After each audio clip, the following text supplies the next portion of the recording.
Welcome to Wine Chats with Billi and Lyndsey. Hello. Welcome. Thanks. We are going to be talking about one of my favorite topics. Poop. Stay with us. Come on. It'll be Everybody worth it. poops. You do it. I do it. She definitely does it. She does it in public places. Come on. You've told us the stories about, the time you were pregnant and then you had to find Oh, I pooped my pants, but that's not what I was pregnant. and that's in not, public. well, yeah, but I was walking to a bathroom. That's not what this episode's about, though, Billy. No, we're going to talk about interesting facts about poop. So interesting that we're going to be drinking wine while we do it to make it more interesting. We're drinking Little Ripples, a rosé. We're not huge fans of rosés, but I don't think we've ever tried this one. No, we haven't. That's true. We could be pleasantly surprised. Yes. It's been like super, super chilled. I like my rosés to taste like just white wine. So hopefully this one will meet the criteria. Oh my God. It's a really pretty color. It is very pretty. Little Ripples, if you don't know, for every bottle that you buy, they give somebody who's in need of water for a whole year. Free water. Like literally. What's it? Wine to water. Yes. Indeed, Lenny. Very good. Cheers. Cheers to pooping. And Little Ripples, providing clean water. Oh, this is interesting. I'm watching your face as I'm taking my sip. This is interesting. First I got bitterness and then I got like a little tang. Like there's like a little bubbly almost feel. Do you get that? No. Not at all. Do tell. But it's got like a real tartness. Yeah. To me, it was like flavor. bitter and then tartness. There's some sort of bubbliness in it. Anyway, that's okay. Anyways, it's raspberry. Maybe it's a raspberry. Oh, and a subtle spice. That's what it is. Literally. It could be. We should start reading the back of the bottles again. I feel like it tells you so much information. Much like this brilliant information you're about to receive now. Okay, I'm comfy. I'm ready. Let's talk about poop. Lenny, I just think it's important to talk about, okay? Totally. Poop is like one of those things that like everybody's rightly so grossed out by. But, well, come on now. Yes. I mean, I don't want it where it shouldn't be, but This is one of those times I let her ramble on and just to see what happens. Like, I just want to know. I said something really dumb and I just stopped. So you're welcome. Please don't. Okay, tell us. Okay, healthy pooping frequency varies. Duh. Oh, okay. Well, it varies, Yeah. right?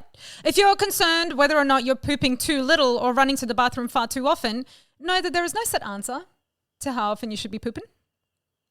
Anywhere between 3 poops a day to 3 poops a week can be considered healthy, I would not. as long as it's not too soft or too hard. So I guess I don't know if you're like a sports person or something, or I don't know what your body, do you know what I mean? Like they might poop differently to what you and I would poop who are not sports people. I don't know. I just made that bit up, but you know what I'm saying? Sports people like athletes? Yes, Sports? them, those people. Okay, because what, they're healthier? And I so they don't have know. healthier Their poop would be would be different to ours, I bet. Okay. Maybe they only poop 3 times. Like if you're like a cyclist and you have to cycle for like 3 days straight or something, like naturally you're only going to poop like once in that time. Why? I don't know, Lindsay. I don't know. I would think you'd poop more because you're like, your body's... Stop it. We have no idea what we're talking about. Okay. Fewer than 3 poops per week means you're constipated. So it varies, but like not that much. Like if you're not pooping enough. I get cranky do if I don't something about poop a day. Like no. Yeah, like I poop daily, like in the morning, straight up. 100%. Yeah. If I don't have my morning poop, True. I just feel gross. Yes. Could you imagine not pooping every day? No, that would hurt. It would actually hurt. Oh, but when I was pregnant, that was, oh my God, story time. When I was pregnant, I was heavily pregnant at this stage. Another pregnancy poop story. And you pooped your pants too? No, I wish. Okay. No, I had to contact my doctor because I couldn't walk. My belly was so heavy. And every time I would take a step, I would get like lightning pain, like shooting down my groin and down my legs. And I'll be like, oh my God. Wow. By the end of the day, I ended up emailing my doctor and being like, I don't know what to tell you, but I can't walk anymore. Like my belly is too heavy. I would literally put like a belt on under it to like be able to walk. It was so painful. Anyway, so he emails me back going, curious, have you pooped recently? And I was like, no, I haven't. So I don't even know. I think when he said it, it must have just like made my body go, wait, maybe I need to poop. And I pooped and I started walking again. No dramas. A miracle. Miracle. It's a poop miracle. So the poop was making your Yes, pain? I think I was so constipated and it was so like in there that it was pushing all my bits and like making it hard to walk. Yeah. So anyway, constipation is no fun. I wish I had pooped myself because at least it would have gotten out and I could have walked. With poopy pants. There are 7 types of poop. Okay. Now, do we need to go through all of this? I don't do know. we kind of get the gist? It's your list. I have no idea what's on your list. Here we go. Well, I just figured that was like one of those things that kids get taught, but we can tell Lyndsey. It's okay. Type 1, separate hard lumps that are hard to pass. Okay, we don't need to know Type this 2, sausage shaped but lumpy. Okay, move on. Listen, it goes harder to softer. Okay, there's 7 varieties. What is more interesting on this list? Anything? Poop. This was interesting to me. Okay, good. Poop weight varies around the world. Oh, wouldn't it just vary depending on the person? No, around the world. So it might be over a pound. But this is obviously American, so over a kilogram, 600, give or take. Or Canadian. Whatever. And it might not be a quarter of that, but poop weight varies, and there seems to be at least some connection to where you live. Okay. So this is a December 92 study in gastroenterology. Ooh. Okay. Looked at 20 groups of people across 12 different countries and found that their stools weighed anywhere from about 1/6 of a pound to just slightly over 1 pound. There's some sort of like, so what accounts for this difference? The researchers noted that people who ate more dietary fiber, so vegetables, fruits, grains, nuts, and seeds, legumes, tended to have heavier or lighter poops, Lyndsey? I would say heavier.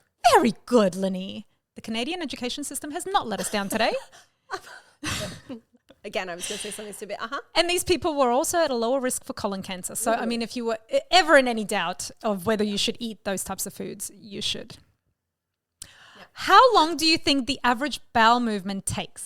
Oh, well, is it a male or a female? Because we all know boys, like, I don't know about yours, but they go in there and they're in there forever. Yeah, but the actual like act of it leaving the body. Exactly. Oh, look, I would think it should only take like 2 minutes.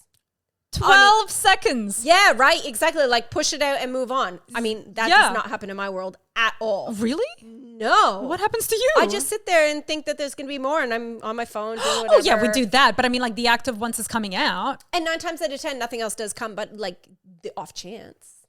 It might just slip out if you wait there for long enough. Yes, someone has actually studied this. 12 seconds. Yeah. Interesting. So in April 2017, a paper titled Hydrodynamics of Defecation in the journal Soft Matter. My God. It just gets better. Researchers from the Georgia Institute of Technology and University of Alabama studied a variety of mammals from cats to elephants and concluded that the average time it takes to poop is about 12 seconds. What is a cat and an elephant? If we're an animal. What about a monkey? Don't they test I don't know. monkeys like people? I don't know. Authorities concluded that feces slide along the large intestine by a layer. Okay, we don't need that. That's too far. Too far? I thought you said interesting facts, not like gross.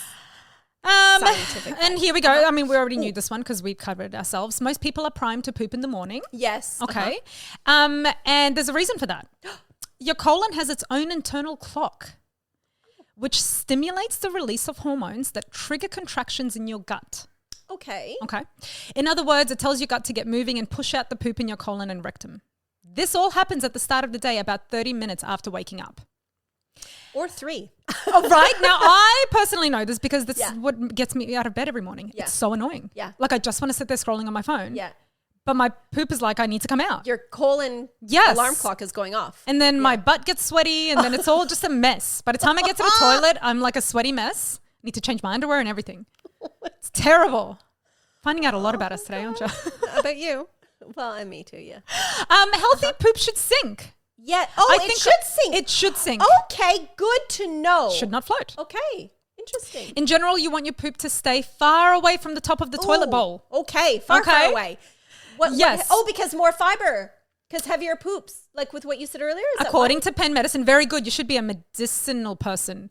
Some of the causes of floating poop include the poor absorption of nutrients, too much gas, a gastrointestinal infection, and pancreatitis. Okay, that took a dark turn.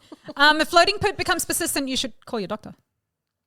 Okay, don't listen to us. Go call your doctor. Wise. This is interesting. How long do you think it takes for food to turn into poop? Well, if you ask my children, they think the second they eat it, I'm going to have a bean fart now or bean poop. No, like 24 hours? 2 to 5 days. Wow. Which doesn't seem right, does it? Wow, no way. No, it doesn't seem right. I disagree. Same. Whoever wrote that is wrong. Oh, well, sometimes you might notice foods like corn showing up in your stool extremely soon after a meal. But foods that are high in cellulose and therefore difficult for your gut to break down are exceptions and not the rule. Okay, so maybe some stuff is processed super quick. Okay. Right. Oh, so normally it takes 6 to 8 hours for food to be absorbed into the small intestine from the stomach. Okay. Then it takes about 36 hours for food to move through the colon.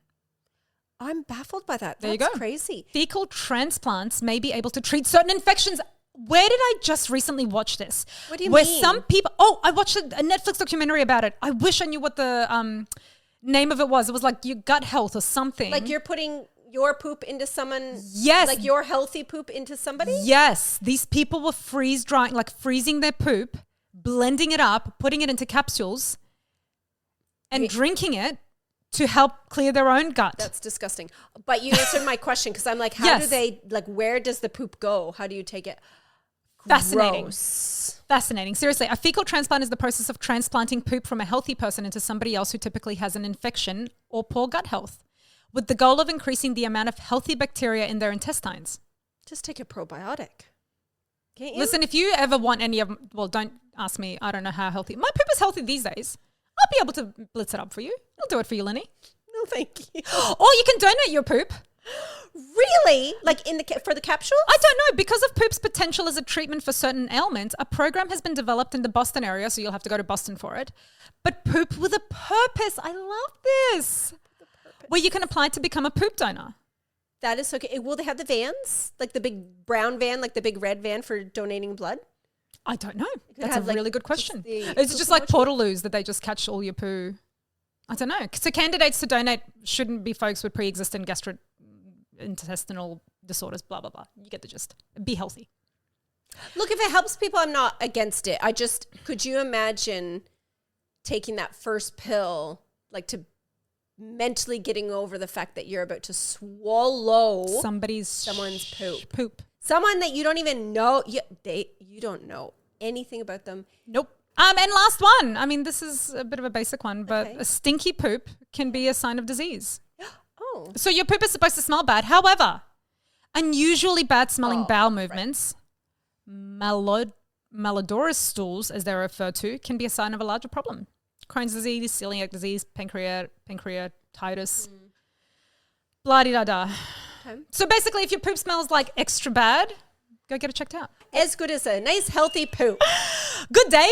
Okay, yes, we're so sorry.